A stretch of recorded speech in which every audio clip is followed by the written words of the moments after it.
All right. Welcome to the study group. Welcome, Chuck. Thank you, Derek. Welcome, everybody else. Welcome, Kitty. Today, we're going to continue our study in the watchwords of Jesus, and we're going to go into being the server of all. Right. As you can see above, we've titled this Server of All for short. But maybe, Chuck, you can lead us into this drawing that we have from Rembrandt. Yeah, this title slide. Yeah, this is another Rembrandt drawing. And you can see Jesus here kneeling at the basin and about to wash the feet. I think that's probably Simon Peter. But I'm sure you all probably know this story. But while he was, this is leading up to the Last Supper, by the way. So it was very near the end of his life. And Jesus had struggled with the apostles for the entire time they were together to try to get them to understand that this is a spiritual kingdom that they were bringing into this world. But they were persisting in wanting to believe that they were going to have great material honor and fame and power as a result of this. And while he was out of the room, they were all arguing with each other over who was going to be the greatest and who was going to, have the seats of preferment and all this kind of stuff. Right. So they came in, they started the meal, and he looked around, and he saw they hadn't washed their feet, right? So normally there would be a servant there to do that. Because there was no one there from the household to wash their feet, the apostles had refused to wash each other's feet. Right. So the meal began, and then Jesus looked around and said, "Look, guys, I'm going to do a lesson here. I'm going to use this as a teaching opportunity." So he went over the door, grabbed the wash basin with the water, put on the towel. He came over and he began to wash their feet. And they were just like, they couldn't believe this was happening because this is their master, their teacher. They held him high. And here he is humbling himself to the point of a servant to wash their feet. Right. Which was something they wouldn't do for each other. And now here's their master doing it for them. So this led him to express this idea that he who would be greatest among you, let him be the server of all. Right. That's such a demonstration. That's a demonstration of service, of humbling yourself to serve, be a servant of all of your brothers and sisters. So this is the idea, the concept we're going to explore in the show. And it's going to be interesting because it has a lot of different dimensions to it, which we'll see as we go along. Yeah, just to start off, this taste of not the material methods, not the material kingdom, but the spiritual way, the spiritual nature. Right. It's not about fame and glory. It's about actually being helpful. And so then in the sense of self, we see also tied in that, the Urantia book referring to that, and Jesus also is this material identity. Mm-hmm. And so we've been studying for a while of being born of the Spirit and then identifying with one's soul. Right. And having those treasures. Right. In the real soul. And then what type of service work grows that soul. Right. What quality of love. Mm-hmm. Like in the last show, we were talking about going even beyond brotherly love. Mm-hmm. And we're going to see how that plays into this as well. Okay, so maybe I'll just start off with this first quote. Sure. Where Jesus is talking at the last temple discourse, where there's some of his haters and his lovers. But it's his last week and Tuesday of his last week on earth. And so his last kind of appeal. His last major address in the temple. Right. So he says, "Remember, I have taught you that he who would be greatest among you should become the server of all. If you presume to exalt yourselves before God, you will certainly be humbled. But whoso truly humbles himself will surely be exalted. Seek in your daily lives not self-glorification, but the glory of God. Intelligently subordinate your own wills to the will of the Father in heaven." And I can't help but smirk because I'm constantly re-humbled and re-humbled. Not that I'm so full of myself, but yet there's an attention to the quality of God's presence in his will, and a thoroughness in sharing love and what that comes with. And sometimes it's really easy to slide into the slippery paths of flattery and the poison darts of ridicule. Right. And which he warned about. Yeah. And then in that, it can be subtle, but it's your will, not God's will. Well, we always try to do the best we can, you know, Yeah. and there's a danger in that sometimes that we become like a little too, maybe making it about ourselves a little too much. Sure. So what he's saying here, and I love how he says this, seeking in your daily lives, not self-glorification, but the glory of God. And in a wonderful way, that takes pressure off because the glory of God is constant. It's always there. And by bringing ourselves to that place where that's what we're really looking for, that's what we're trying to bring into this world, then we can let go of ourselves a little bit and just know that God's got our backs. I was just thinking about this transcendence from form to spirit, and that you can have a form done well, like you can do something really well, but if the glory is still coming back to you in your own mind, then it's limiting your connectivity to divine presence and a greater capacity to serve, greater value potential. Yeah, in that service. So then, when those feelings flood you of pride or self-importance, or that it's good to offer that to God. That's your offering. To bring back into consciousness the fact that, okay, I'm not doing this by myself. I've got a partnership going here with God. And then you turn to God and say, okay, how are we doing? You know, it's not just about how am I doing? It's like, how are we doing? Right. And that takes a lot of pressure off. Sometimes, like with a friend, though, you need someone to just kind of like take the weight for you. Yeah.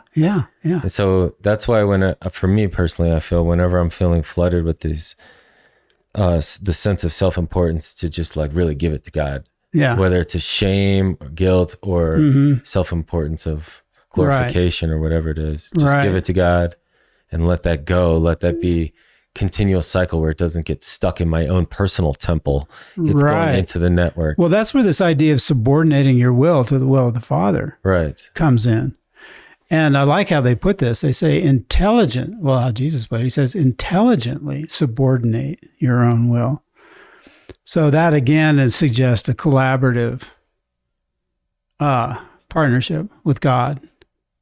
And I think we're going to look more closely at that maybe in the next slide. Yeah, the act of actually choosing the Father's will. Yeah, what does this mean, when...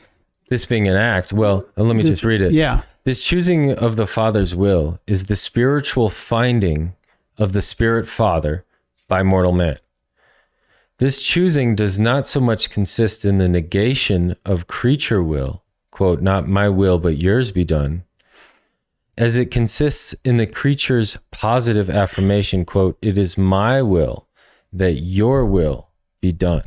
So this blending, like we talk about, that internal blending, so that we are one will, essentially. Right. There's a joining of potentials. I give my potentials to God, and God gives his potentials to me. And we join them together in something that neither one of us can do alone. I mean, the Father, God, deity needs us. I'm glad you brought that up, because from the creature's perspective, when you're doing something that you're proud of, it's important to then understand that you can't do this without the source of all. Right. You're expressing. And that it's so intimately joyous and I would say loving for the individual, whoever experiences it in their own way, that you can't help but then feel this love and gratitude to this source, loving personality presence, that why you can do something so well and feel good about it and feel proud about it. But don't let the focus of pride be on you. Let it be on God. Like, give that to God. Like, this is our offering of celebration that life exists, that we can express in such wonderful ways. By giving the gift, we discover the giver within us that has made it all possible. And that's this idea, really interesting how they say it here. It says the choosing of the Father's will is the spiritual finding of the Spirit Father by mortal man. I think this is such an important point they're making here, because this is how we actually know the Father. This is how we find the Father, is by choosing to do his will, even if we don't know what it is, right? It's like we can't just assume we know what the Father's will is. We have to know him first in order to know what his will actually might be. But this is our pathway. This is our method for getting to know him, is by choosing and desiring to do his will. Yeah, and it reminds me of just getting to know that will. You might know it without the vernacular that we use and things like that. Just this religious experience of itself, your own personal experience with deity, is getting to know that. And then when you discern the value in that and then get to know it more in a personal way, you're getting to know God. Exactly. And you're getting to know that better. It's like just imagine you're hanging out with a friend you've just met. You don't know him very well. And you're trying to decide, oh, okay, what are we going to do today? What would be a fun thing to do? So you turn to your friend and say, well, what would you like to do? Right? And they say, well, let's go climb up to this ridge and look at the view or something. Okay, that tells you something about your friend. You know him a little bit better by having listened to what he would like to do. Right. And that kind of can go back and forth. And it is, in some way, I think it's similar with God. We turn to God and said, well, what would you like to do? What is the best thing? The whole concept of the will of God is that it's what brings the greatest good to the greatest number, the greatest length of time. It's the best thing that one can do. And the Father has given us this gift of looking ahead for us. He has this power to look ahead and knowing what as we need. deity. Yeah. He knows the best path for us and how we can best serve. But that's something for us to discover by knowing him. So it creates this wonderful kind of collaborative friendship, actually, with God, to begin to discover our own potentials and the nature of God simultaneously through this idea of not negating our will, but uplifting our will. Right. To the point where we can actually say, it is my will that your will be done. I want to know you. I like that. I like the blending, the conscious choice of not destruction, but the building of, like the enhancement of, the empowerment of, not the belittling of. Right. But this is an additive property that we're doing. With God, I am greater. We are greater. The I am becomes plural. Right. In a sense. Yeah. Interesting. Right.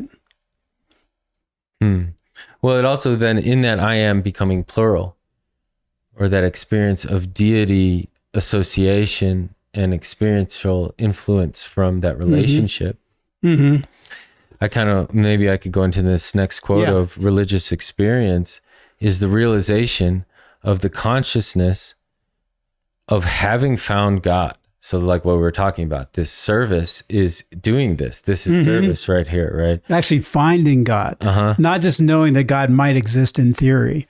Right. To do it is a service in itself.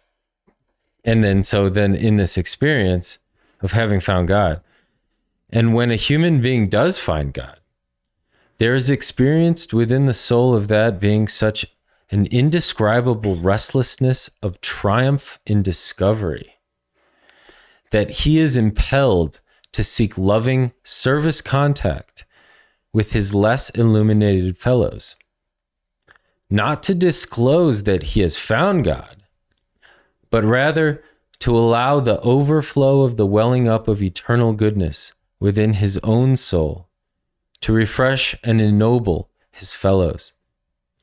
Real religion leads to increased social service. So there's a few things that we can break down in this quote. Yeah. But I do like how it talks about, well, the beginning here where it talks about the individual is now impelled to seek loving service contact with their less illuminated fellows, not to disclose that he has found God, but rather to allow the overflow of this love that he's found. Right. So it's not about me. It's not like, look, I got to the top of the mountain. Yeah. You need to know about how I do it or whatever. Yeah, right. It's more like, hey, there's a top of the mountain to get to and it's awesome. You can do it too. Right. Yeah, there's so much in here that's just so deep and wonderful to ponder. But this idea that this indescribable restlessness, this is a quality of experience that comes from relationship.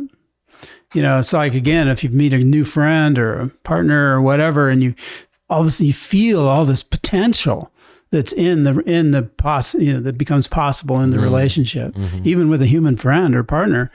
That creates a similar kind of restlessness. It's like you want to be about it. You want to do it. You want to make it happen. And the same thing happens with God when we actually go beyond just the idea that God is there in theory to actually realizing, experiencing God. Then it's like a new relationship. It's just like a new relationship, and it creates this restlessness and this triumph and discovery.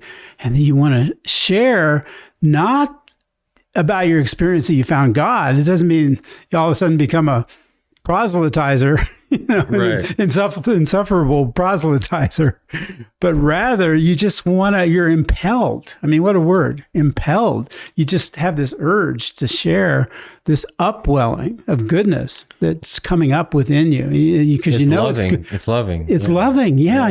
That's going to add to the happiness of the people around you. And that's why you want to share it. It's a gift. And that's what I like where it talks about, but rather to allow the overflow of the welling up of eternal goodness within his own soul to refresh and ennoble his fellow fellows. So in that, I feel like this, spiritual cheerleader for the souls of everyone on this team. Yeah. And if we can all do that for each other, that's a really good thing. Yeah.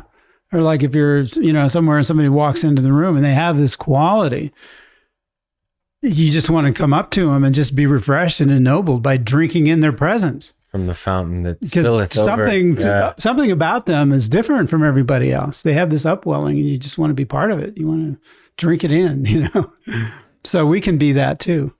And we can all be that for each other. And I think it's important also to remember that where this fountain comes from is not from ourselves. The overflowing is by connecting to the tap of the beauty of love in God. Mm-hmm. And that relationship leads to the overflow of love. Exactly. If anyone has been blessed to have such a loving association with a friend or a parent or family member or whatever, then you have that divine privilege of being influenced and inspired by someone who's saturated in love. Right. And you might know then that makes all the difference for you in your life experience. Sure. Yeah. And that's why then you're grateful for that. Absolutely.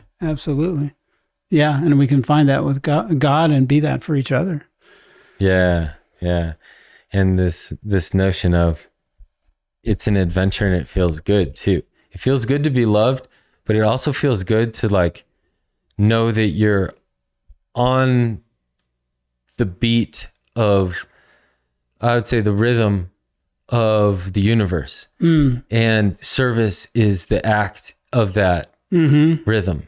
Yeah. And it's a loving harmony that's being played. And so if you want to jam with everyone, you're going to need to be in this service orientation. Yeah. Welcome to the kingdom of God. Yeah. Which extends all the way to eternity. It's a cosmic family that grows from these kinds of experiences.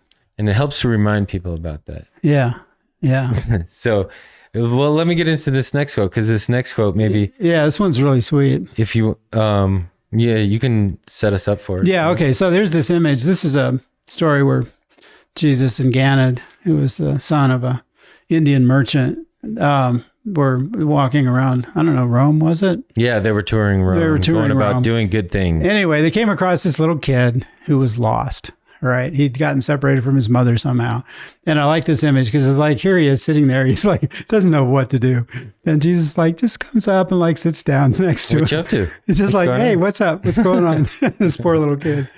So they end up helping him find his mother. And that's what this quote is about, is what Jesus is telling Ganit after they had that experience. But I like this image because it sort of suggests the circumstances of Jesus approaching a little kid who is lost and doesn't quite know what to do next. Plus the juxtaposition of the creator of the universe and the cute little lost kid. Right, exactly. And which we'll get into here. Yeah. So Jesus speaking again after they find the child, and they're kind of like after they get debriefing of the thrill of doing something really good. Get him back to his mother. Yeah. So he says, you know, Ganid, most human beings are like the lost child. They spend much of their time crying in fear and suffering in sorrow when, in very truth, they are but a short distance from safety and security, even as this child was only a little way from home. And all those who know the way of truth and enjoy the assurance of knowing God should esteem it a privilege, not a duty, to offer guidance to their fellows in their efforts to find the satisfactions of living. Did we not supremely enjoy this ministry of restoring the child to his mother? So do those who lead men to God experience the supreme satisfaction of human service. So this awareness that, like I said, the rhythm or the harmony in the universe is loving family and service. Mm-hmm. Mm-hmm. And it's also joyous. Yeah. To take part in that, to contribute alongside. Yeah. Right. Oh, yeah. It certainly is. And this idea that humans are like this lost child, suffering in sorrow, feeling alone, feeling hopeless, feeling helpless, maybe feeling depressed, powerless. Well, at the same time, they have all of these spiritual ministries hovering about them, just waiting for the opportunity to jump in and inspire. You know, we have the presence of the Father within us. We have the Spirit of truth kind of almost enveloping us. You know, the presence of Jesus is right there. Yeah, you know, and we have the closer than home. Closer than home. And we have the Mother Spirits, Holy Spirit, and the angels, and all of these ministries. And yet, many, many people don't feel the wonderful, uplifting comfort and companionship of knowing that they can associate directly with deity. It's just such a wonderful thing. So this idea that we can offer guidance in the finding of these satisfactions of not just satisfactions of living, but even experience the supreme satisfaction of introducing people to God. But I like how they talk about it. It's kind of like in that other quote, it's not about haranguing people with your beliefs. Right. It's about demonstrating the reality of what you've discovered. Right. Which is a whole different I'm glad you said category of experience. Yeah, it is a little self-centered to where it's like, you need to believe this. Because belief, I find, as we read in the Urantia book, is fixates while faith liberates. Exactly. Yeah, good point. And so there's a liberating truth in this loving nature of God, right? And Jesus's personality in this way that then liberates you into a way to love beyond the belief fixations that tend to be more of a material manifestation. I mean, you may need the belief to get you there. Sure. It's like a scaffold. First, you have to realize that there's a possibility maybe beyond what you've experienced. So you have a concept frame that maybe includes a possibility that you think should be there, but you haven't experienced it yet. But you need those, that foundation of understanding and then to seek the actual experience. And God is very much that way with God, that God is both a reality and a concept. And the reason we need the concept is to move beyond the concept to the reality. And that's kind of what they're talking about here. Plus the reality is when you embark on this service-led life, it's fun. It's not a duty. In a way that it's a supreme laborious satisfaction. Yeah, that's what they're saying here. And that's what I'm saying. They're like buzzing from it. Yeah, right. Jesus and Gannon are just like high as can be. Yeah. Spiritual high. Spiritually high. Which is super sustainable and good for the soul. Exactly. And so then it kind of leads into this service, Let me just read this next quote about service. So service purposeful service, not slavery. So like we were just talking about. So it's purposeful because you have maybe something to contribute there, right? You have a purpose there now. You have a role to play. Yeah, right. And which is usually from an identity. So now we have the spiritual identity, and now we know that we can share it. Put that into action. Yeah. So service, purposeful service, not slavery, is productive of the highest satisfaction, like they were feeling, and is expressive of the divinest dignity. So like straight in the back, young man. Yeah. You've got lots of good stuff you can do. Yeah. So service, more service, increased service, difficult service, adventurous service, and at last, divine and perfect service is the goal of time and the destination of space. So when you look at this in a way of, it's not slavery, it's the divinest dignity and the highest satisfaction, and it's going to be increased.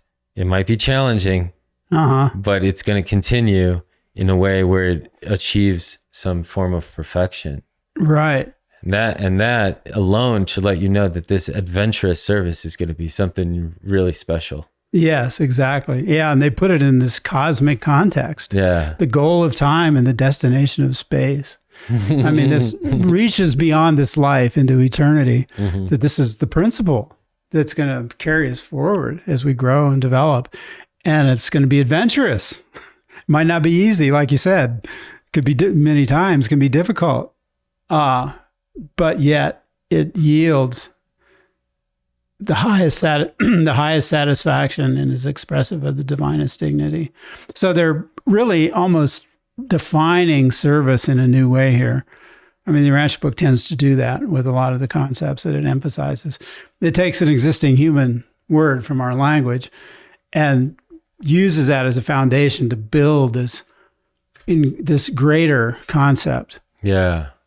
So they're increasing, they're giving us a new concept frame for service, a new way of understanding service that has greatness to it, has goodness to it, is expansive. And it's flipping it upside down as far as I would say what the material kingdom reflects is as great, and into what the spiritual values of greatness are. Right. And so how we can grow in that, and what we're doing and what we're becoming in our process of relationship development in that is something that's more than just us.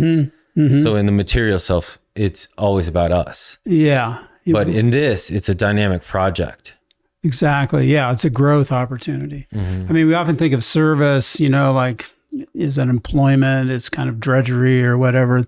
There's, some sort of ways of thinking about service that are not true to what they're talking about here, which are more like slavery, right? Like being a wage slave or just, I don't know. But here they're saying that when you bring purpose to it, like you were saying, was like, okay, I have my purpose.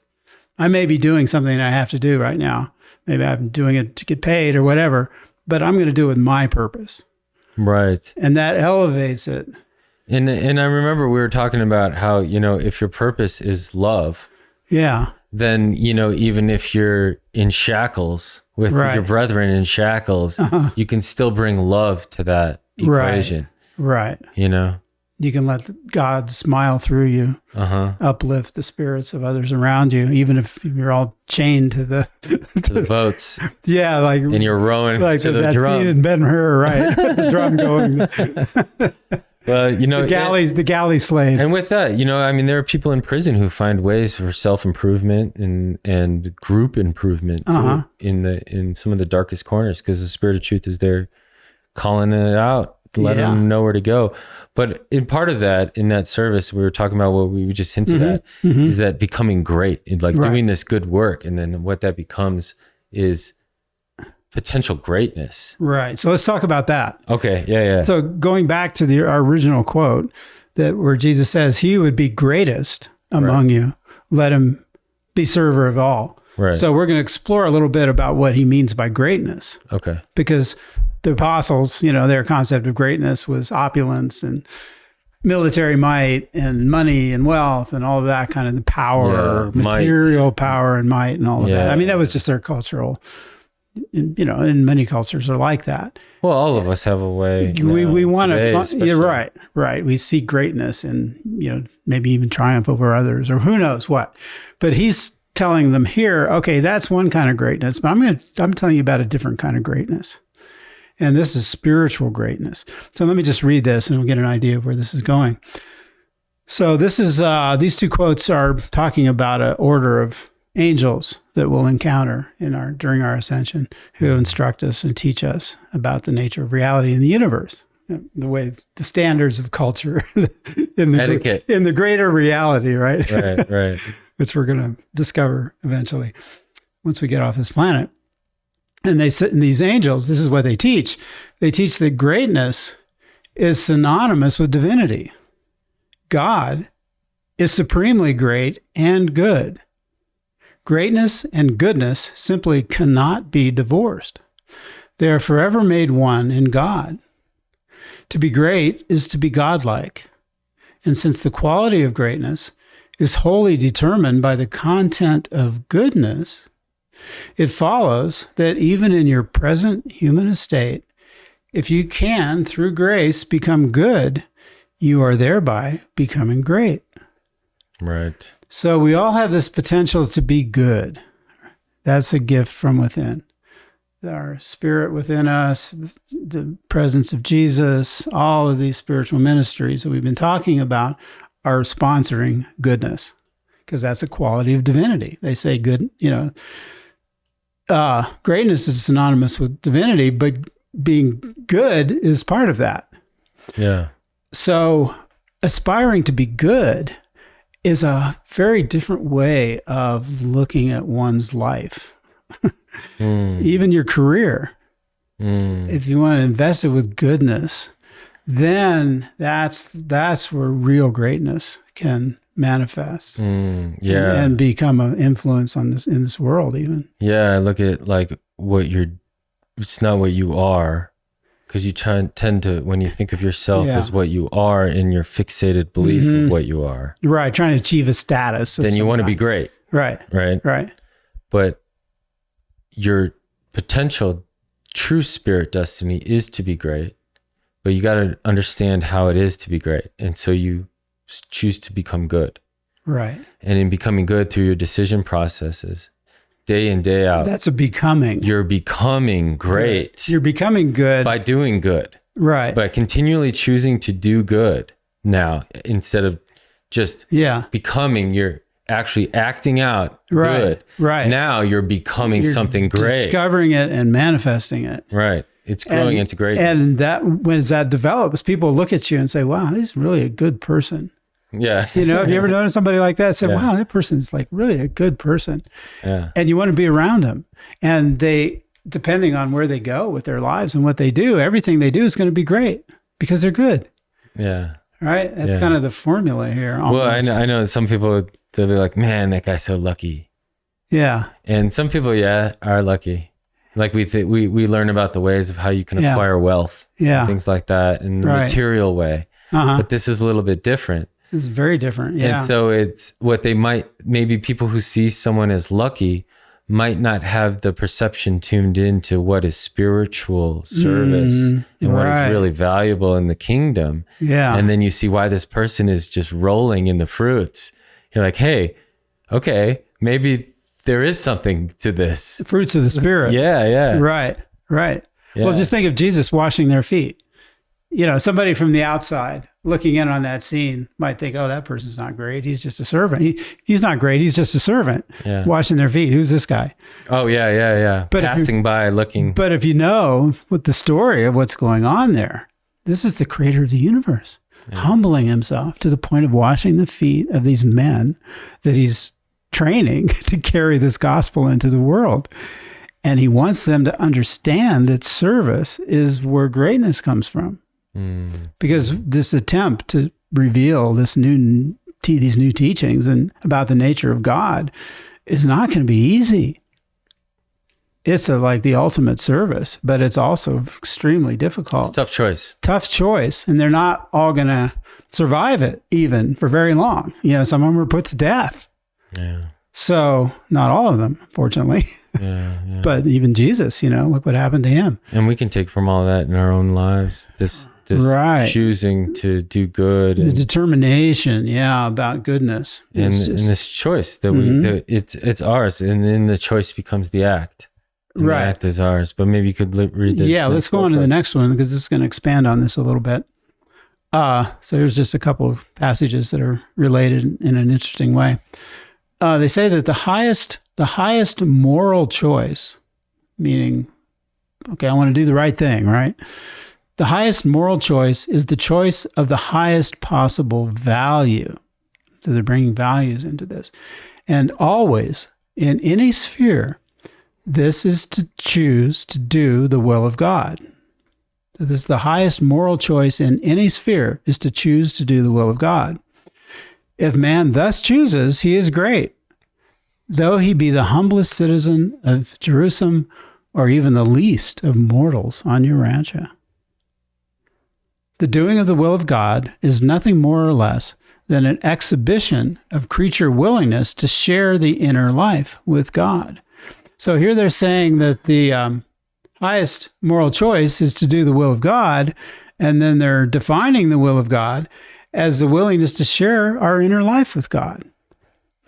And to me, what I take from that is that our capacity to do the will of God grows from our knowing of God, and that happens in our inner life. Yeah. That's why the doing of the will of God begins with sharing our inner life with God, to invite God into our lives. And I really like how it talks about the humility of whatever position you might find yourself in, to whatever grand position you might materially find yourself in. Mm-hmm. You can still bring this good nature, this good love into your craft, into your job, into your title. Mm-hmm. Your identity isn't really involved anymore with what your material status might be. Right. It's more in this loving currency. It's the version of you, a version of yourself that you discover in relation to God. Yeah. And again, it's like having a new friend that uplifts you, in some way, or maybe a relative, like a grandfather or a grandmother. When you're in their presence, you kind of straighten up and you try to be the best version of yourself. Yeah. And that's what we experience with God when we allow God into our inner life, and we talk to God every day and just like, hey, come on, be part of my life. I want you to be with me. And let's talk all the time and get something going here where I can get to know you, because then I can actually have the possibility of doing your will, which is going to be the best path. That's always the best thing to do. Yeah, that's why it's the highest moral choice. And it's important, I feel, in my experience, that just to realize that you're never alone. Mm-hmm. And that even when you're talking to yourself, whenever that is, mm-hmm. you're still talking it over with God. Right. So it might be advantageous. Well, it is advantageous for you to then mm-hmm. be conscious of that. Absolutely. And listen. Absolutely. Yeah. To talk and listen. Yeah. To feel.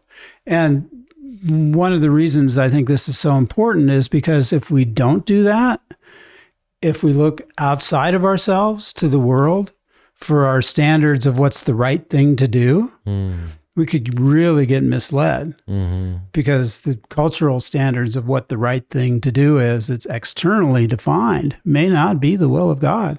It may be serving somebody else's agenda, mm-hmm. who does not have our best interest in mind. There's no telling. So that's why it's so important to not let our moral choices be externally defined. Yeah, we have to go inside and be with God, and then, okay, I'm getting a sense, I'm getting an inspiration, I'm getting a feeling, I'm getting a value perception. Well, I was just thinking about Jesus talking about, put not your trust in great men, nor in the changing attitude of the people. Right. Now we talk about what great men might be. It's no man can be great. We can be good and work on being great. Yeah. So anyone who's going to say they're great, they probably aren't. Yeah. Right. They claim greatness. That's maybe a bad. And then, like you said, the changing attitude of the people is kind of more built on stands not quite the rock of the Spirit of truth that Jesus has Yeah. presented. Yeah. And it's just so cool to hear them say here that even the least of mortals on Urantia, it doesn't matter. Well, that goes into this next quote. If you want to read it. Yeah. Okay. Let's go for it. So we find our hands doing all kinds of things during our lives, our hands and minds. It's tricky on this planet to make a living, to find work sometimes. And especially when we're younger, we just do what we have to do. You go to college, you graduate, but you can't really get a job in what you studied, maybe with some like esoteric thing, or who knows.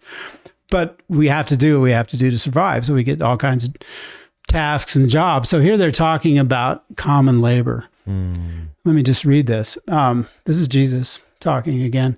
He says, "To him who is God knowing, there is no such thing as common labor or secular toil.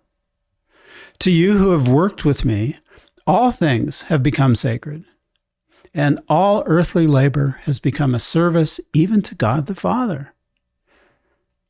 And combining with this is this thought from a Greek philosopher that they quote in the Urantia book, who says that life is not real to one who cannot do some one thing well, expertly. So there's a kind of a flow here where even in a stage of your human development where maybe you can't do one thing really well, you just have to get a job doing whatever you can do.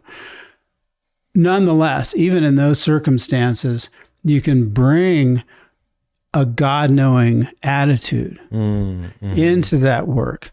You can be a child of God amongst your coworkers. Right. And as you've brought up before and found this image too of Jesus having so many titles in his life. Right. He did so many different kinds of work. Yeah. Yeah. He was bringing that good cheer and joy. He had so many, a tent maker, boat builder, scribe, led a caravan. Yeah. Yeah. He worked in the mines he learned blacksmithing.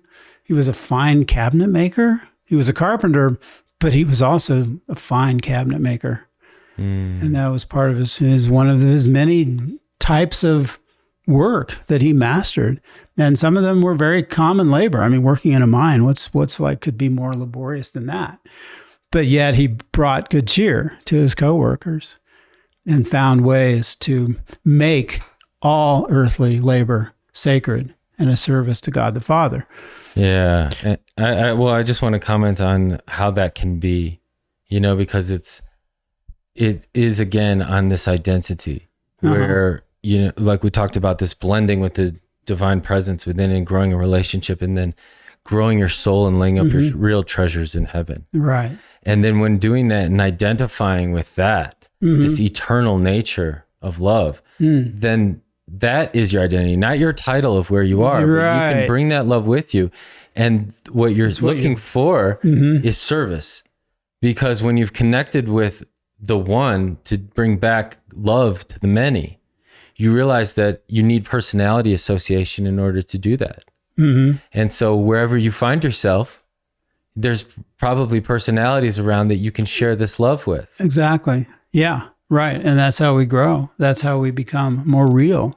That's how we realize our potential as children of God, is in service and doing things that are helpful. And as we were talking, others, being the soul cheerleader for others. Yeah. Right. Wherever you find yourself, you can cheer for other people's souls. Yeah. Even not maybe overtly, but just in the way you look at them, the way you talk. Yeah, the quality of energy that you bring into the relationship and the interaction. If that's sourced within you from God, it's going to spill over in that upwelling way that they talked about and be helpful for others.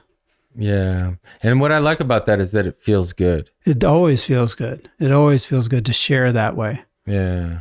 If you just keep it all bottled up within yourself, it's sort of like, well, okay, whatever. But if you can let it spill over, then it becomes real. Then you actually possess it by giving it away. You possess it by giving it away. Yeah. If you try to hold on to it, it dies. Yeah. In a sense. Well, it becomes this offering, this sacrifice. Yeah. There's a gifting. Yeah. If you can give Spirit of gifting. Yeah. If you can gift that which you are grateful for. Yes. And it's not then this kind of leads us into the next quote, actually. Yeah. Let's go where it's going from sacrifice to gifting. Okay. And that's a more friendly nature. You see someone in need, you gift. Right. You don't charge them double. Right. Exactly. Or make them sacrifice something for you. Right. Yeah. Right. So let's read about this difference between sacrifice and what is being suggested here in terms of a loving service. So this is a comment by the authors talking about Jesus's teaching, and this is near the end of the book. And they say that the consciousness of sacrifice implies the absence of that wholehearted affection, which would have made such a loving service a supreme joy. The idea of duty signifies that you are servant-minded, and hence are missing the mighty thrill of doing your service as a friend and for a friend. The impulse of friendship transcends all convictions of duty. The Master taught the apostles that they are the sons of God. He has called them brethren, and now, before he leaves, he calls them his friends.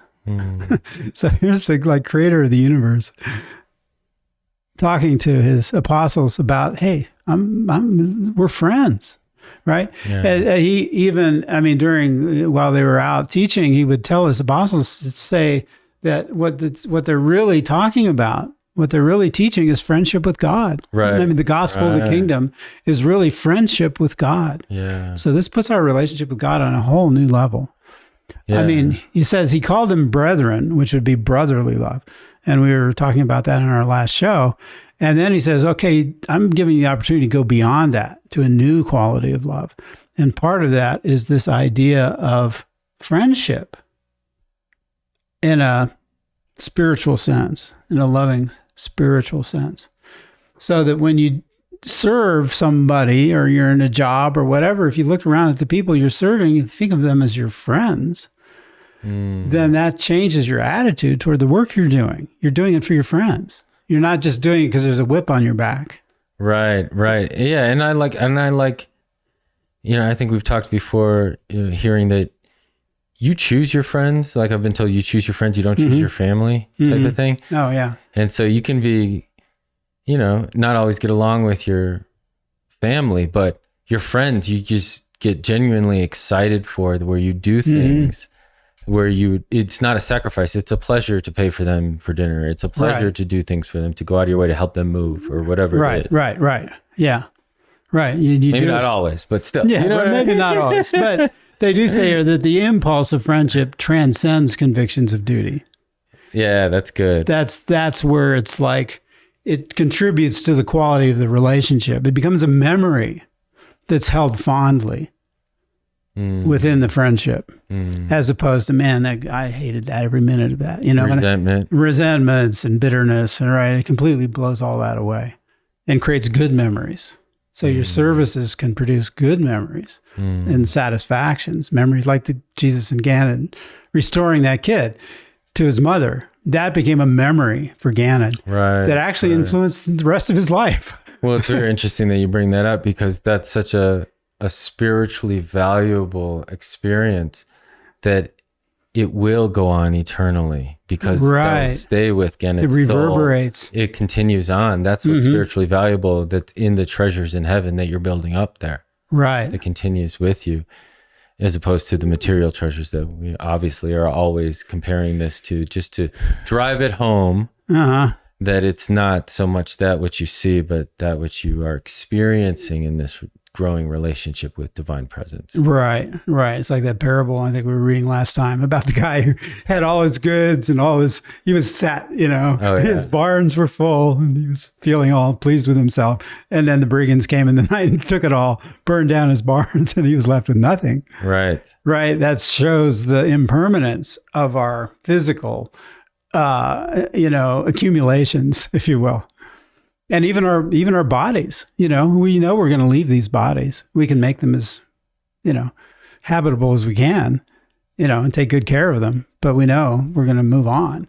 So this idea of reframing our identity in a spiritual sense, where we can let go of all our fixations on the physical things, and look forward to enduring eternal experience of relationship with God and each other. Yeah, I think with that comes, or before that comes, this sense of self-security. And you're secure in the kind hands of the angels and the Father and everyone, Yeah. and with that peace that goes beyond understanding, then there's not this need of needing anything from anyone. Now it's an overflow of love. You're not trying to have them tell you who you are. You know who you are, and you know how you can serve best for everyone's soul. Right. I mean, you might still have to pay the rent. Oh, yeah. You might still have to go to work. You might still have to do things you'd rather not be doing. But there's a new layer of purpose, a new understand, a new framing. I mean, we keep talking about framing. It's so important.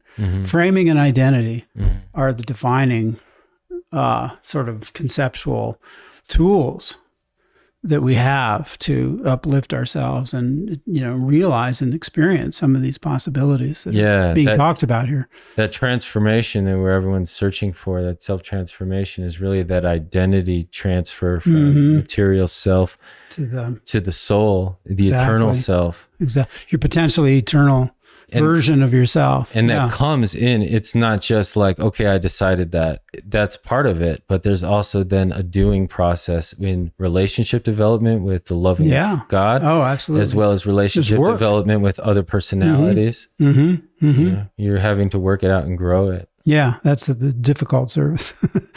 Which is real, but then that opens the door to the adventure of discovery and new capacities within yourself and discovering to love new things about each other and our friends and our loved ones. Well, you want to go ahead and read this next one? So let's see. I got one more here. Okay. So this is also on the idea here of how worship. Wait, no. This is I'm getting ahead of myself. Oh yeah, this is getting about the brotherly love, about worship. Love. Worship and service. Not worship and service, but how we approach service. So they're giving us a little bit of historic context here about what Jesus was teaching relative to what existed at that time during those days. And they say that the Hebrews had a religion of moral sublimity. The Greeks evolved a religion of beauty. Paul and his conferees founded a religion of faith, hope, and charity. But Jesus, I inserted the but, Jesus revealed and exemplified a religion of love. Security in the Father's love with joy and satisfaction consequent upon sharing this love in the service of the human brotherhood. And then with that, here's the Urantia books. It's more or less a definition of love, where they say that love is the desire to do good to others. So these cultures they're referring to, the Greeks, even the Christians, and of course the Jews and the Hebrews, achieved levels of realization in their culture. In other words, values put into play. But Jesus is crowning all of those cultures and all over the world, not just those, but others, with this revelation of love. That religion in its truest sense, as a personal experience, is an experience of love. Security in the Father's love, and then satisfaction consequent upon sharing this love in service. So these two ideas are always combined together.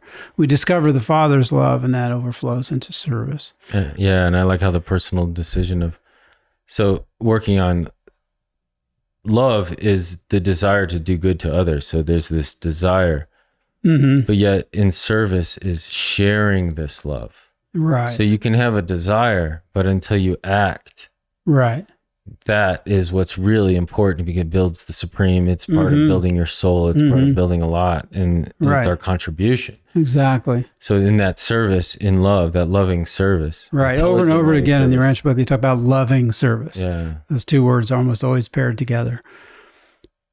So you have the desire to do good to others, then you put it into action. Right. You actually do it. So that's how love flows into service and becomes service. And it's joyful again. Right. That's the whole thing.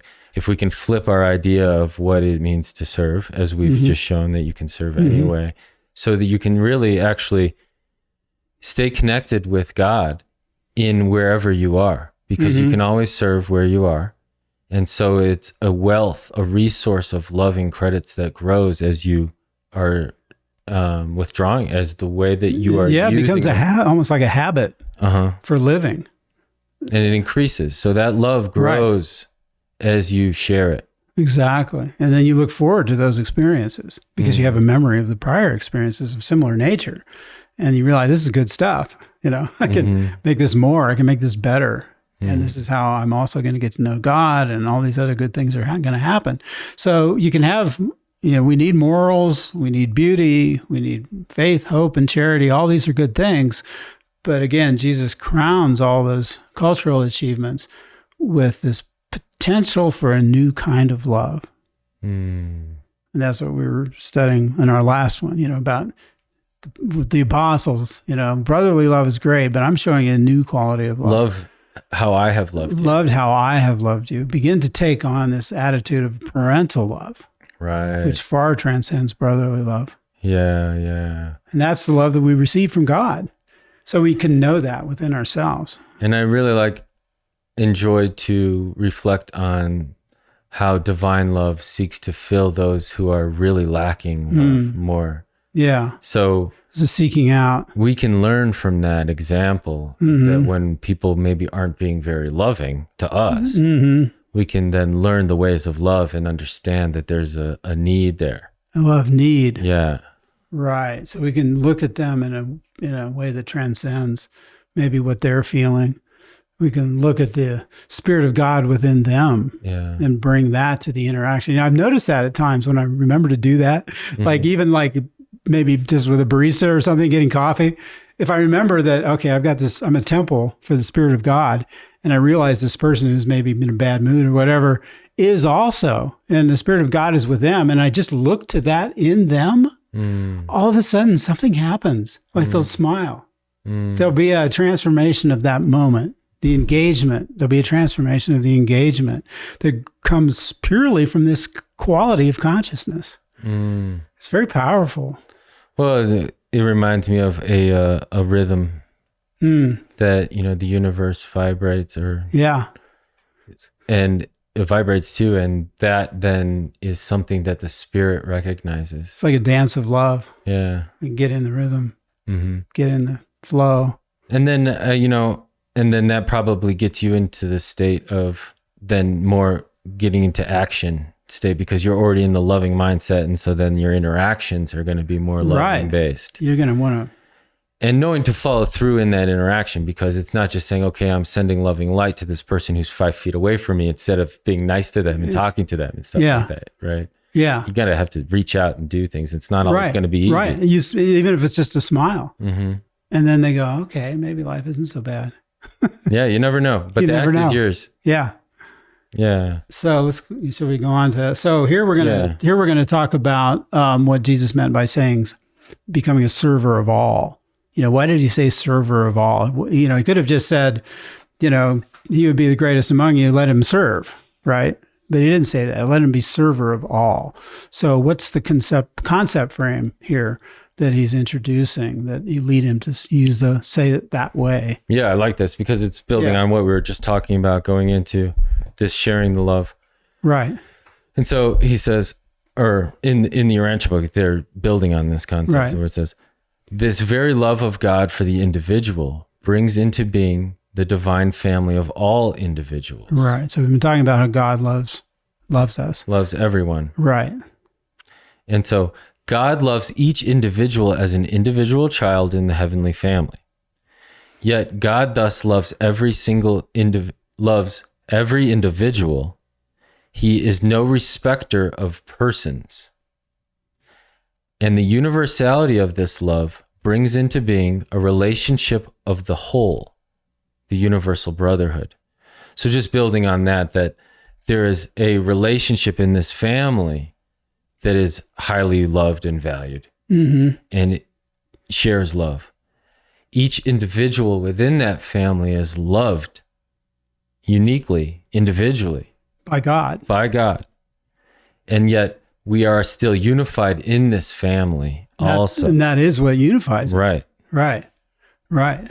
Right. So there's room for individual and for unity. Exactly. And that's what's so marvelous about this, Mm-hmm. because we're all unique. We each have our own relationship with God, but God is the same for everyone. So the Spirit of God that indwells all of us, in a sense, starts out the same.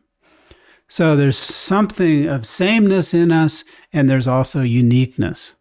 And that's fascinating how those then blend, because the sameness is what brings us all together as one family. But the uniqueness is what makes it an adventure. Right. It's what makes it so intriguing and fascinating to get to know someone, because it's bottomless. Right. It's every person. And there's always more to discover. And it makes them attractive in spiritual ways in the kingdom. Right. You know, we look at some material attractive qualities, but when we're talking about this love, saturated soul, like you're talking about, you want to be around that person. Right. You want to listen to what they say. You value them, especially if you also see that that individual values themselves and their contribution, not just what they're saying, but how they feel, how they hold themselves. Just knowing that they're loved. Yeah. They feel loved. And so there's that security that we were talking about. Right. There's that, it's kind of a stature that goes along with realizing how much we're loved. And it's not a prideful thing. It's an upheld thing. It's a feeling self-respect. Self-respect. Yeah. And inspiration for standards. You know, you want all your relationships to be up to that love standard that you experience within yourself from God. Yeah, yeah. And that's a great gift to bring to the world. I mean, it's almost like a type of service. Yeah, and giving back. That's what really makes it grow. Right. This gratitude. Like that I've seen some people who pretend to be grateful, but they're really just ashamed. And they feel guilty. They try and kind of compensate or something. Yeah, so they don't know how to then gift. And don't know how to receive the gift that they've been given in the loving divine presence. It's like gratitude is the key to all those things. Yeah. Sincere gratitude or truly realized gratitude. Yeah. You can give lip service to gratitude, but when you really feel it, then it's transformative. Yeah. Because it brings the thing you're grateful for into a greater manifestation of reality.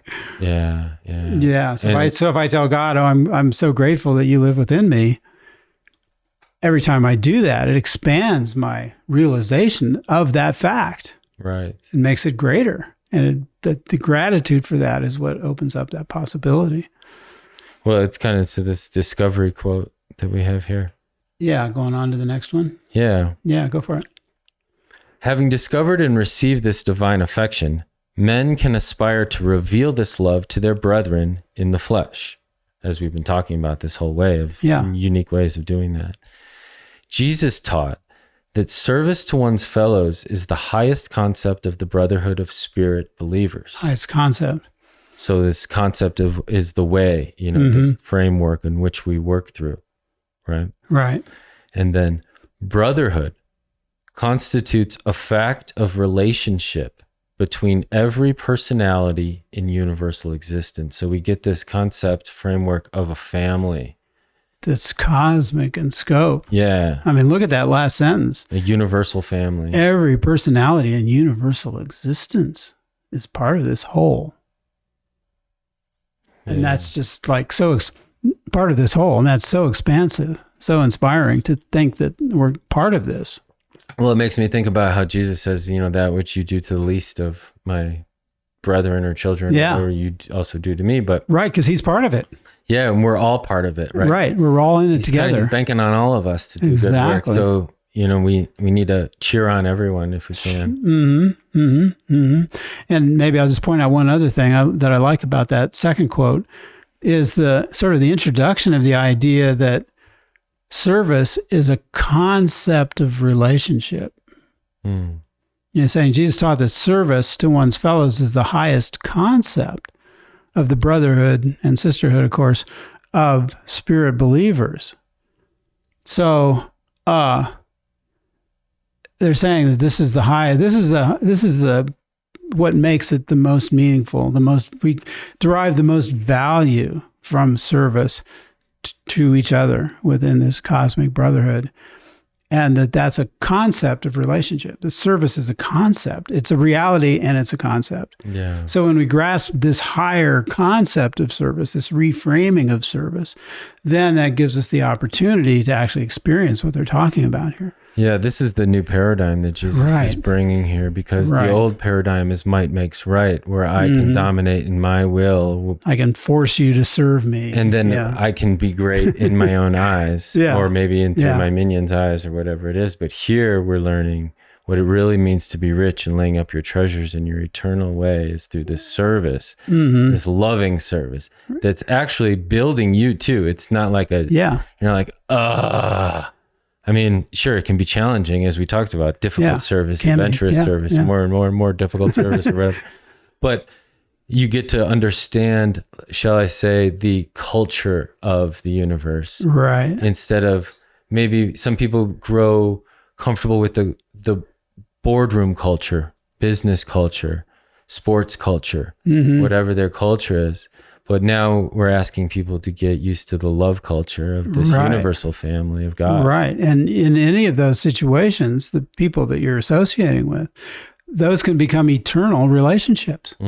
So if I'm working next to somebody on a job or whatever, and I realize that, wow, I'm going to know this person potentially for eternity. And you bring that perspective into just the ordinary day-to-day moment of what you're doing, it recontextualizes it Absolutely. in a way that's just really exciting and inspiring. Well, I like that you recontextualize what I said into being able to do this stuff in wherever you find yourself. Right, wherever you find yourself. Just knowing that your identity is in that culture, not in the material of where you find yourself. It's just a way. It's just a bridge. Yeah, it's your vessel to serve, to be that it's instrument. a scaffolding, right, a vessel. Look at it as a concert hall for you to be the instrument to play this divine melody for others. Yeah. But you need a vessel to do that, and you are then the instrument of this love. Right. I mean, for now, we're in material bodies. We do live a material life. We have material necessities. So the material level of our existence is not as if it's unimportant, but we're being told that we have the potential to reach beyond that, because we know we're going to leave our material existence behind. So it's really important actually to get on that. Right. Is the best we can to grow this version of ourselves that's not physical. It also seems to me that when your focus is on the spiritual and that growth, that the material blossoms as well. It does. Yes, and so your health improves. It does, all of that improves. Good point. Yeah, excellent. Yeah. That it becomes the envelope for everything within it. Yeah. You know, seek the greater and the lesser will be found therein. If you cut yourself short, then you're going to be stunted in terms of the good stuff. Yeah, I guess it's still, let's just talk about health. So if it's your idea of health, then you might do certain material things to find what you think is healthy, which is good, and you should. Yeah, right. But then there's also the first step of health, and that's making this divine connection. Knowing who you are. Yeah. Or not just who you are, but what you are. Yeah, and then that, let health unfold from there. Exactly. Yeah. Right, let that be the standard. Because that will guide you towards the health. Well, they talk about how the spirit of truth is the tonic for health. Right. If you feel these spirit gifts that are so freely given, your body then becomes recontextualized in a way that is held by higher potentials. Yeah.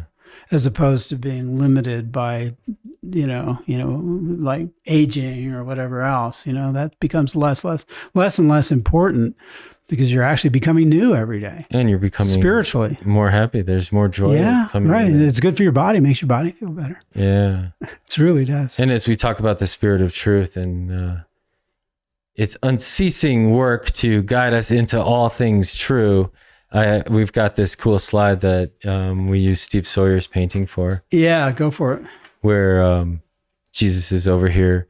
And what I love about Steve's rendition of this is that, behold, I stand at the door and knock, but Jesus, he'll take it the extra mile. He'll go after the one sheep that's lost. And so this guy, Jesus, he really wants to get to know you. He knows it's worth it for you and for him. And so his hand's on the knob here. He's not just knocking, and he's almost listening at the door. He knows you're in there. Just waiting. And, and I like this presentation where he's very active in doing it. It's not, It's Yes, not like he's just right. waiting and like, oh, maybe if you have time. He's like, no, I want to get to know you. I'm here. Yeah. Yeah, I'm with you. You're right. So should I read this? Yeah, please. Okay, so this is Jesus saying, and I love how he says this. He says, behold. When he says behold, he's getting our attention. Says, behold, I stand at the doors of men's hearts and knock. And if any man will open to me, I will come in and sup with him, and will feed him with the bread of life.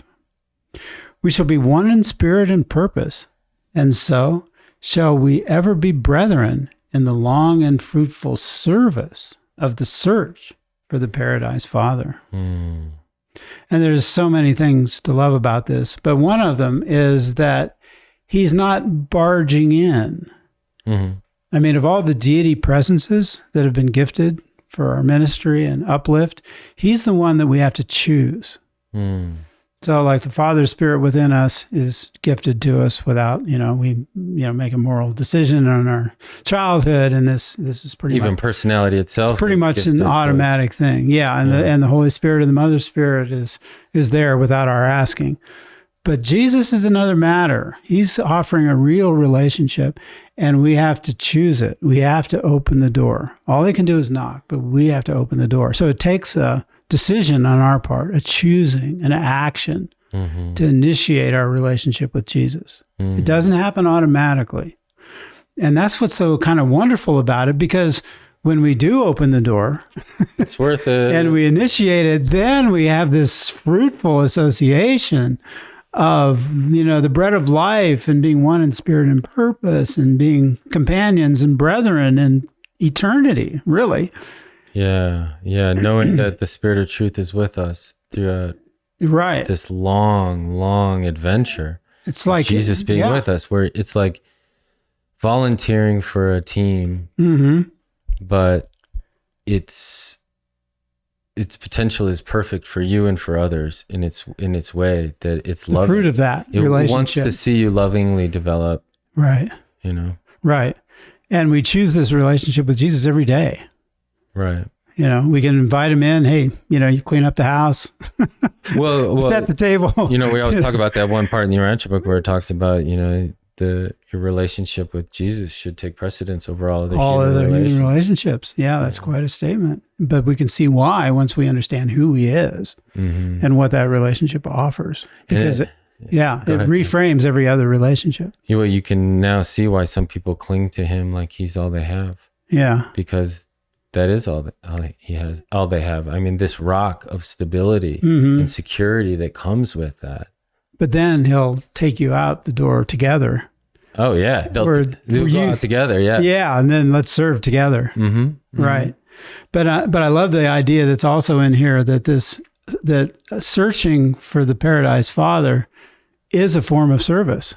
Again, yeah. That to me is a kind of one of the main revelations in this statement that he's making here, that our search for God and our efforts to know God in our inner life and in our worship and in our service is a kind of a meta service. You know what I mean? We're serving in whatever we're actually doing, but then there's this higher level of service where we're knowing God more fully. Right. We're discovering God more completely. And that allows us to bring more of God into this, whatever the service is that we're doing. Yeah. So it's a service about the service.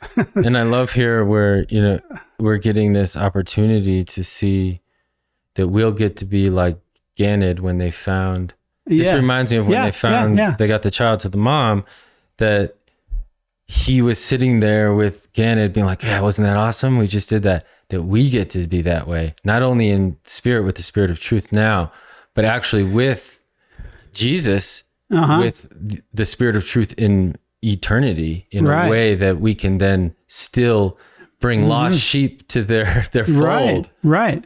And every step of the way, we're creating memories with Jesus. Yeah. These are things we can remember together with Jesus.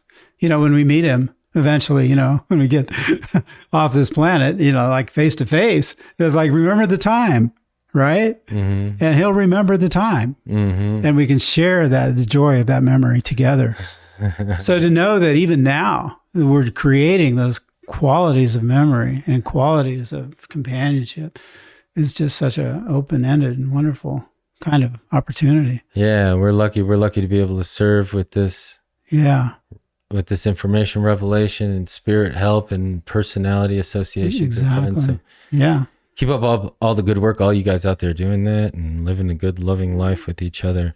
Yeah. And it brings me to this, overflow of gratitude that I've found is so helpful to just, then when the gratitude flows and overflows, to then gift it to God in this worshipful manner. Yeah.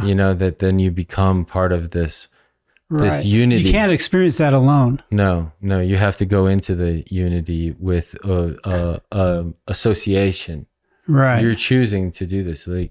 As we've said, this whole study, if you do it alone, there's such a limit to the network that you're connecting to. Right. And it's really giving up this self-interest of the power that comes from the network, because you can't do it through yourself. Right. It's a relationship within the whole. But it also is the fabric of relationships that creates the brotherhood, sisterhood of all relationships in the cosmos. As we said, the plurality of the I am is really something to think about, that when you do understand your uniqueness and the connectivity of all these other individuals, and how with the part and the whole move. Right. Our uniqueness comes from our personality, which is what makes us children of God. And our sameness comes from the divine spirit within us. So we can explore the difference and the sameness in all of our relationships. Yeah. Well, let's go on to I guess we're up to the last slide here. Yeah. Well, it's fitting that we're talking about worshipful things. Yeah, I think so. So this is kind of our, getting to the climax here in a sense, or summing it all up, maybe is a better way of putting it. Yeah, crescendo is a good thing.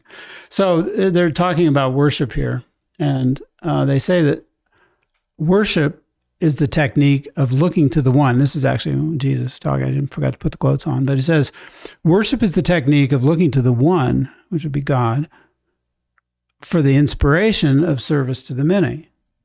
Worship is the yardstick which measures the extent of the soul's detachment from the material universe and its simultaneous and secure attachment to the spiritual realities of all creation. So this is such an interesting way of talking about worship, while also talking about service, and also talking about identity and everything else. Our relationship with God. Well, you can see a process there, like an order there, though, too, because here we have worship. Right. And then the inspiration from that comes this identity, because, this soul starts to grow where then you are placing your identity onto that. And that really comes from this experience of engaging in this worship, that then in that identity comes this purpose to serve.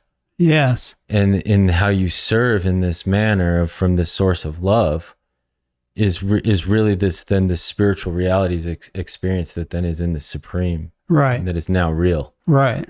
So looking to God for the inspiration for service. And then, like you were saying about Jesus, and that relationship taking precedence, because he's the truth, way, the truth, and the life. He is deity in human form. So our relationship with him inspires our relationships with everyone else. Yeah. And our service to everyone else. Service is a quality of relationship. Thinking of service as a quality of relationship, just like love is a quality of relationship. Loving how he loved, serving how he served. Exactly. And then to go with that is this other intriguing thing they say about worship being the yardstick that measures the extent of the soul's detachment from the material universe. I like that. So we're in a physical body. We can't do anything about, that's our privilege at this point, is to be able to touch material things and have a physical. We won't have this opportunity again as we ascend in our career, our ascension. So to really engage with that, but at the same time, realize that we're being called upon to, transfer our seat of identity. Right. To realize that our material nature is eventually going to deteriorate and return to dust. So if we're going to move into this higher estate of being, we have to create an identity, a sense of ourselves, a version of ourselves that's not physical. Yeah. So that's the real important message here, that we have that opportunity, but it's important to do it. Yeah, we have to. I love how Jesus calls us out to transform ourselves. You see everyone who's always called into any group functions or whatever, even your daughter Angie studies all that, right? How people gather and if they're unaffiliated and whatnot. But still, this is calling the soul into some new function, new group identity that we do crave, that we do long for, all of us. And so this is a place to volunteer and sign up for, into a way that your identity is now eternal. Your individual identity and your relationships that grow from that. Yes. All have the potential to be eternal. Mm-hmm. When we talk about immortality in different ways, or that people try to achieve immortality. Right. And then Jesus says, what would a man give to have eternal life? Right. Pearl of great price. Yeah. Yeah. The treasure in the field. All those great parables. So where we can go with this then is the simultaneous, where we can go with this is into this secure attachment to the spiritual realities of all creation. So that's what puts it in an eternity frame. Yeah. And a universe frame. And let's go Jesus one more time here, where we're talking about my will and my attachment in this material sense is like the sand that you build a home on or whatever. Right. We're then working with divinity and the spirit of truth and with God in this divine leading and association. That's more like building on the rock. Right. Stability. Right. It's you can continue to build from. It's almost like a scaffold. They put up a scaffold to build a building, but once the building's built, they take down the scaffold. Right. So our physical existence, our physical body is kind of like the scaffold for our soul growth, our soul development, and our realization that that's actually what we're doing, that we can make this conscious, that we can realize our body's just a scaffold. It's going to fall away. Or it's like the booster rocket, that shoots a capsule off into space. The booster falls away. But you want to make sure that there's somebody on board of that rocket. Right. You want to make sure there's somebody in there. Yeah. Right. Yeah. So all these are all great metaphors. But this idea of letting go through worship of our attachment to the material universe and creating a new attachment to spiritual reality. I just can't help but think how many people suffer with anxiety. Yeah. Sure. Like they got to work it out. And we talk about how Jesus was working it out in his mind all the time. But, he was working it out with divinity. And I just keep talking about, the self-talk is so important because knowing that you're talking it over with God. That's the thing. You can redefine your self-talk. Yeah, people have to be really careful with self-talk. I mean, that's a whole huge issue in itself. Negative self-talk, where you're just bouncing off the inside of your head and judging yourself negatively and telling yourself that over and over again without any incoming from spirit to tell you otherwise. Yeah. That can become a trap where you just are depressed and feel hopeless and helpless and alone mainly. Well, if you look at it like you're standing in a temple and you're trying to shoot an arrow to the sun and you're just shooting it inside of the temple. It just bouncing off the ceiling. It's bouncing off the ceiling. And it might hit you eventually. Right. So you need to really then offer that to God. Right. Don't let that temple get in the way of yourself. Open up the ceiling. Yeah. Open up the ceiling. Allow incoming. Yeah. Yeah. Don't be trapped in your own thoughts. Yeah. I've been through that so many times. You get into thought loops. We just keep telling yourself the same thing over and over again. And it does feel like that. It feels like you're just bouncing off the inside of my cranium. And I'm like, open the window. Okay, let's get something better coming in here. And for me, I feel like the first part is then taking that, knowing that's not serving me and giving that to God. Yeah. Let that be my sacrifice to God, my offering, my gifting to God, because he'll know what to do with that, not me. Yeah. It's not serving me because I'm serving myself. If I can put my focus back on the eternal, back on God, knowing that there's eternal love my way, coming my way. Yeah. And it's not just about me, but the shifting, the redirecting of that, the faucet going the opposite direction now all of a sudden. You know? and that's real. Yeah. That's real. That's something else people struggle with, is actually grasping the reality of loving presence that you can't see with your eyes. Yeah. But once you experience it, oh yeah, it's more real than what I see with my eyes. Yeah. Yeah. Don't let the slippery paths of flattery and the poison darts of ridicule steer you away from taking that plunge. Or the problem of invisibility. Yeah. Well, joy and sonship in this life and eternal service in the next one. Absolutely. So we're off to a good start. Yeah, it's been a pleasure serving with you, and great work on this one. Oh, thanks. Yeah, you too.